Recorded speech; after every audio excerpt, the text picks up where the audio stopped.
Hi everyone, my name is Zoe Gilbank and I'm a current student at the University of Leeds studying human geography. I'm also currently undertaking a placement year with the Sustainability Service here at the university, and so will be returning to complete my final year of study in September. This session is all about mental health and wellbeing and how that fits under the huge umbrella of sustainability. So when people usually think about sustainability, they think about things like the climate crisis, renewable energy, plastic waste, cleaning our oceans, and transport emissions, but sustainability actually covers lots of other aspects, including things like social, cultural, and economic justice, which are less focused on the environment and more focused on how our populations and societies interact with one another and with our planet and live sustainable, just, fair lives.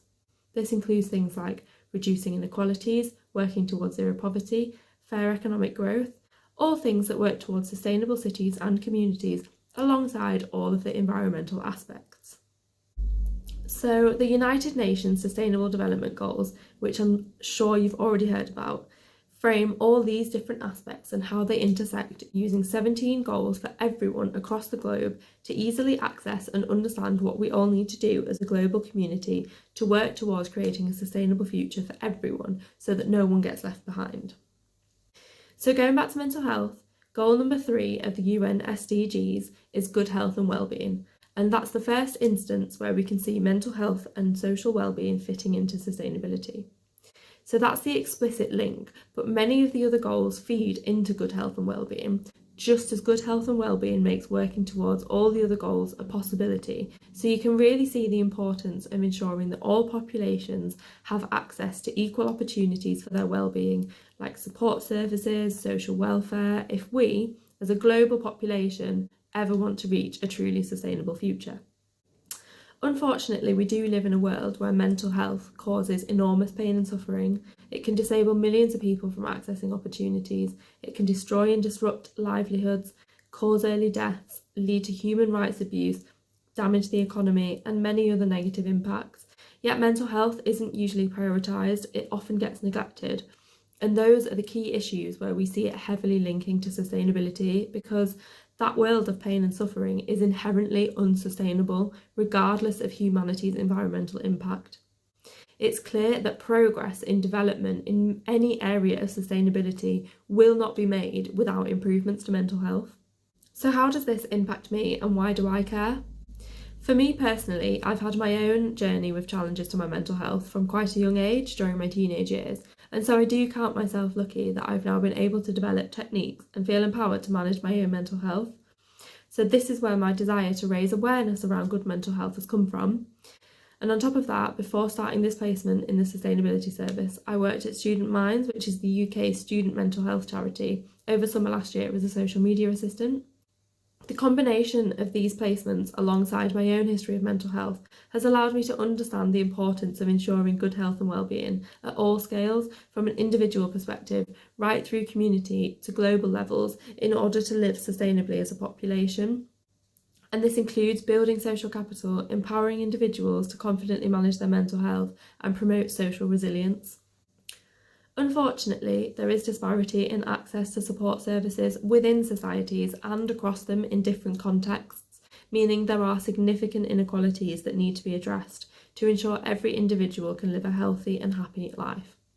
That's where mental health intersects with many other social sustainability issues, such as racial justice, gender inequalities, unequal access to education, economic inequalities, poverty, hunger, and now you can start to see the links to climate justice through the disproportionate impacts of the climate crisis on poorer communities, on women, on Indigenous populations, and so on.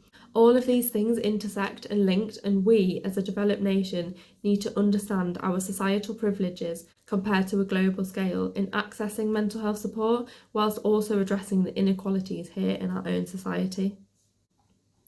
Okay, so we understand why good mental health is needed for a sustainable future, but are there more direct links between mental health and the natural environment? I think it's safe to say that we've all seen or even experienced ourselves over the past year the benefits that physically being outdoors can have on our mental health, as we've had to adapt during the coronavirus pandemic. Interacting with the outside world can benefit both your mental and physical health. For example, using outdoors as a place to escape, to explore, to forget your worries about work or in your personal life, or using outside to develop social relationships through outdoor sports, activities, picnics, barbecues, just meeting friends and family. This physical act of being outside can benefit mental health in different ways, including helping with depression and anxiety, slowing age-related cognitive decline, and promoting general well-being and fitness. On top of that, generally being out in the sunshine, which is admittedly difficult during a rainy British summer, is the best natural source of vitamin D we can get for our body, which it needs for vital functions. Sunshine can also improve your mood, give you higher quality of sleep, strengthen your bones, and lower blood pressure, amongst other benefits. So it's clear to see the benefit that nature can have on our good health and well-being. Another aspect is being outdoors in green spaces provides the perfect setting to practice mindfulness exercises, something that is a low-cost, accessible way to bring you back to the present moment whilst lowering stress and reducing anxiety. So due to all these reasons, we need to protect the natural world from the impacts of the climate crisis in order to exploit those therapeutic values of natural settings for our mental health. So on one hand, as we talked about earlier, we globally need to work towards good mental health across our population in order to create a sustainable future and live sustainable, happy lives. We've then gone on to discuss the physical natural environment and how it can significantly improve mental health, meaning we need to act to mitigate the impacts of the climate crisis to protect our natural spaces. And so therefore we're really starting to see the intrinsic aspect of how mental health fits within sustainability. From another angle, the climate crisis presents an unprecedented and urgent threat to our planet and human survival, which results in considerable anxieties and concerns over our future. This has been named eco-anxiety in recent years as more and more people experience worries about climate change. So what is eco-anxiety? To me, eco-anxiety is when someone experiences feelings of stress, worry, panic or grief when thinking about the climate crisis. But it's important to understand that everybody experiences eco-anxiety differently and on varying scales. Unfortunately, this does mean that not all relationships with nature are entirely positive. On a personal level, working in sustainability means I'm confronted by issues of climate, social, economic and cultural justice on a daily basis, which can be really emotionally challenging. But as mentioned before, in a weird contradiction, nature can provide relief from these feelings through walking, running, being outdoors, plus my indoor plant obsession seems to be growing uncontrollably because of the lockdown. It's more than okay to feel overwhelmed and powerless over climate change. We just have to remember that we're all in this together. There are lots of uncertainties when it comes to the future, and so it's important to develop techniques and resilience that allow you to manage any negative thoughts and feelings around the climate crisis. Even the university and big institutions incorporate resilience as key aspects throughout their projects, particularly as part of developing sustainability strategies and plans for the future. There's lots of resources out there now to learn more about eco-anxiety, climate resilience, and how to cope if you're experiencing feelings of worry and panic. I hope you've enjoyed listening to this session, and please do get in touch if you'd like to learn more.